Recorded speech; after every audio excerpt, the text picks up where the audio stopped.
Yooyyaa harka fuuni ashamaa jaalatamtootaa fi kabajamtoota maatii jiru miidiyaa nageenya keenya bakka jirtanitti isin dhaqqabu isiniin jenna odeeffannoo ajaa'ibaa akkan barbaachistu taate qabannee isiniif dhufnee jirra. Odeeffannoo tana hamma xumuraa dhageeffadha. Akkasuma laayikii fi sheerii tuquu hin dagatinaa. Namoonni jiru miidiyaadhaaf haarawaa taatan yookaan sabskiraayibii godhi. Sabskiraayib gochuudhaan maatii jiru miidiyaa akka taatan isiniin jenna. Gara odeeffannoo keenyaatti isin dabarsina. Isinis hamma xumuraan faana tura. Jaalatamtoota fi kabajamtoota hordoftoota maatii jiru miidiyaa odeeffannoo keenya jalqabaatiin Koloneel Gammachuu Ayyaanaa uummata Oromootti waan guddaatu as deemaa jira jechuudhaan miidiyaa biyyaatiin dubbatanii jiru. Wanni guddaan Oromootti as deemaa jiru kun hoo maali? Akkamiin Oromoon ofirraa deebisuu danda'a kan jedhu akka ta'utti isiniif qindeessinee jira. Nu faana bu'aa. Koloneel Gammachuu Ayyaanaa uummata Oromootti waan guddaatu as deemaa jira jedhan. Koloneel Gammachuu Ayyaanaa miidiyaa biyya keessaa waliin afgaaffii taasisaniin humnoonni kaabaa uummata Oromoo akka sabaatti diinifatanii jiraachuu ibsan. Oromoon gadi taa'ee mari'achuu akka qabu eeran. Kana milkeessuu keessatti mootummaan gahee murteessaa akka qabu himanii jiru. Mootummaan waan uummata Oromootti as deemu kana maqsuuf gahee isaa akka bahus hubachiisanii jiru. Mootummaan naannoo Oromiyaa paartilee mormituu wajjin gadi taa'ee mari'achuu qaba dhimma Oromoo irratti jedhan. Dhimma Oromoo irratti mootummaa naannoo Oromiyaa waan ilaallatuuf gadi taa'ee paartilee Oromoo wajjin mari'achuu qaba. Ilaalchi keenya gargar ta'uu qaba. Garuu dhimma Oromoo irratti tokkoomuu qabna. Wajjin dhaabachuu qabna jechuudhaan Koloneel Gammachuu Ayyaanaa miidiyaa biyya keessaatiin dubbatanii jiru. Oromoon waa yaaddessaatutti dhufaa jira. Warri kaabaa Oromootu nu weeraree Oromootu nu cabsee miidiyaa isaanii nan dhaggeeffadha afaan isiniin jedha warra gurguddaa afaan isaanii nan beeka isiniin jedha miti afaan warra Tigraay kan afaan Amaaraa walumaan dhagee duula hedduutu Oromoo irratti gaggeeffamuuf deema. Karaa miidiyaas karaa dinagdees fiizikaalii lolaanis warri kaabaa Oromoo loluuf deema. Faannoon Wallagga lolaa jira. Isinitti meera Oona Ja'a isaan qabatanii jiran nama fixaa jiru. Waraana miti kan isaan lolan waraana mootummaa qofa miti. Oromoodhuma argan ajjeesu. Goojjan Buree fi Finoota Salaam naannoo Daangilaa kana. Argitanii baajaajii irratti ijoolleen abjuu ishee hawwii ishee maal irra barreessitu ijoolleen keenya miinii baasii irratti yoo Wallaggaa Beree jedhanii barreessani. Maa jechuudha Wallagga dhaqanii horii saamanii dhufanii warra bitatanii akka jedhanii barreessan miinii baasii irratti baajaajii irratti. Namni akkasitti Wallagga dhaqee horii saamee loon saamee gurguree makiinaa bitate akka jannaatti achi faarfama. Haaraa sichi dhufaa jechaa jiru lolli Oromoo irratti eegaleera. Kanaaf Oromoon utuu miidhaan kun isa biran ga'iin qaamaan kana caalaan guddatiin mari'achuu qaba. Kanaaf immoo harka olaanaa kan qabu mootummaadha. Mootummaan kana tolchuu qaba. Gaafatama guddaa qaba. Paartilee waliin illee mari'achuu qaba. Namoota beekamoo jaarmii adda addaa waliin illee mari'achuu qaba. Aniifati illee lama taanii mari'achuu qaba. Humni keenya mootummaas ta'uu baatu. Warri as keessa jiru kun illee teenyee mari'achuu qabna jechuudha. Argitee ilaalcha adda addaa qabna. Qabeenya adda addaa qabna. Beekumsa adda addaa qabna. Oromummaa fi Oromiyaa garuu waliin qabna. Aniifati waliin galuu baanne illee ijoolleen keenya booru Oromiyaadhuma qabdi jechuudha. Lafa biraan qabdu, biyya biraan qabdu.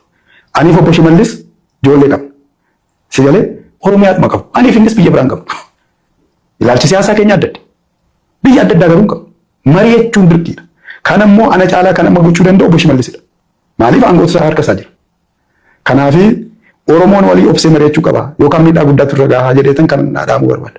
Egaa jaalatamtootaa fi hordoftoota dhaggeeffattoota maatii jiru miidiyaa ammas odeeffannoon keenya akkuma itti fufeetti jira. Odeeffannoo keenya itti aanutti isin dabarsinaa isinis laayikii sheerii tuquu hin dagatina. Odeeffannoon keenya itti aanu Eertiraan Itoophiyaatti dhaadachuu eegaltee jirti. Mootummaan Eertiraa hawwii ulaa galaanaa argachuu Itoophiyaa irraa deddeebiin kaastuu gochaa walabummaa biyyattii irratti aggaamuudha jechuudhaan cimsee akka dura dhaabbatu dhaadate. Itoophiyaan gaafii ulaa galaanaa dhiyeessuun hariiroo biyyoota lamaanii kan laaffise yoo ta'u booda keessaa wal hamachuu akkasuma walitti dhaadachaa jiru. Itoophiyaan gaafii kana karaa nagaa akka milkeessitu ibsitus xiinxaltoonni haalichi walitti bu'iinsatti qajeeluu mala jechuudhaan yaaddaa jiru. Ministeerri dhimma alaa Eertiraa dhimma gaafii ulaa galaanaa Itoophiyaan gaafatte irratti sadaasa 23/2025 ibsa bal'aa baaseen Itoophiyaan fedhii ulaa galaana diimaa argachuuf qabdu tooftaa dippiloomaasii haraatiin itti jirtu walabummaa Eertiraa kan sarbudha jechuudhaan Eertiraan ulaa galaanaa ishii fi tokkummaa daangaa ishii akka eeggattu ibsaniiru. Aangawoonni Itoophiyaa seeraa fi waliigalteewwan hariiroo biyyoonni ollaa ittiin bulan diiganiiru jedha ibsi ministeerri dhimma alaa Eertiraa kun. Ulaa galaanaatti ba'u argannaatiin bocaa fi daangaa biyya walaba suuta jijjiiruuf yaalaa jiru jechuudhaan himatee jira.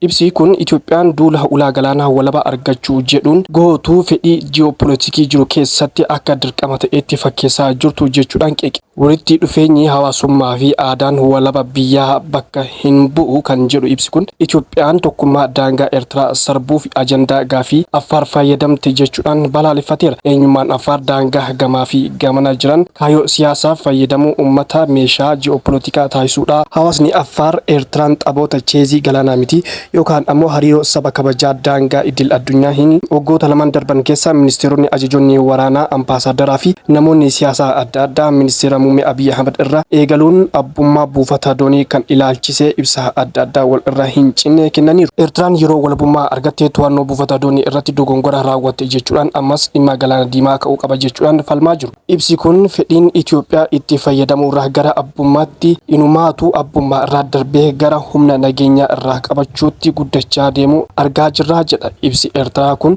seerri idil addunyaa biyyoonni ulaa galaanaa hin qabne akka buufata doonii biyyoota ulaa irra akka argatan akka heeyyamu yaadachiisuun kun garuu marii fi waliigaltee biyyoota lamaan gidduutti taasifamu hojiirra ooluu ta'a jedhan. Haa ta'u malee mirgoonni kunniin ulaa galaanaa biyya walabaa biratti abbummaa qabaachuu yookaan dhaabbatan to'achuu akka hin taane ibse. Qajeeltuuwwan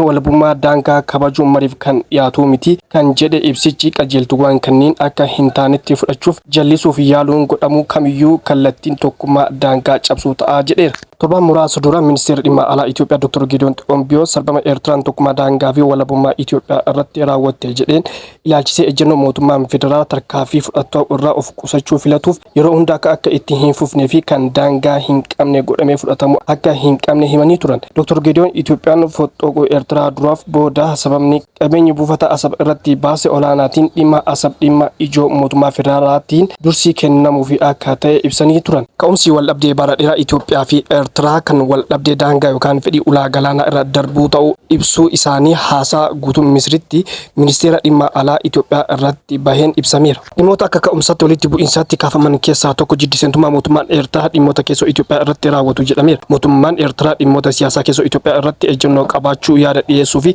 dammaqinaan hirmaachuu dabalatee akka waan mirga qabuutti dhagahama jechuudhaan mormii isaanii akka agarsiistuutti deeggananiiru. Ministeerri dhimma alaa kun yaadni Eertiraa ilaalchisu kaasan kan biraa ammoo dhimma dooktoriinii Isaayyaas jechuudhaan kaasanii. Dooktoriiniin kunis dhimma Eertiraa biyya of dandeesse of bulchitu taatee itti fufuu boora'uu nageenyaa qoqqoodamiinsaa fi tasgabbii dhabiinsa Itoophiyaa irratti akka bu'uureffatu yaada jedhaniiru. Aangaa'onni biyyattii qaxanaa kana keessatti qaamolee sadaffaatiif akka damee tokkotti tajaajiluuf fedhii guddaa qabaachuu isaanii eeruun himataniiru. Dr. Gideon malee dubbii himaan Eertiraa obbo Yimnaa Gibra Masqal himannaa Dr. Gideon mormaniiru. Osoo adda hin kutin humni ulaa galaanaa walaba ta'e argachuu fi humna waraanaa galaana diimaa irratti ijaaruu qabna jedhanii dubbii summaa labsuun walabummaa Eertiraaf arrabsoodha jechuudhaan Yimnaa Gibra Masqal fuula tiwiitarii isaanii irratti maxxansan. Itti dabaluudhaan himanni Eertiraa irratti dhiyaatuu fi Isaayyaas Itoophiyaa jeeqe jedhu dhugaa irraa kan fagaatee fi kanaaf sababa ta'uu miti jedhan.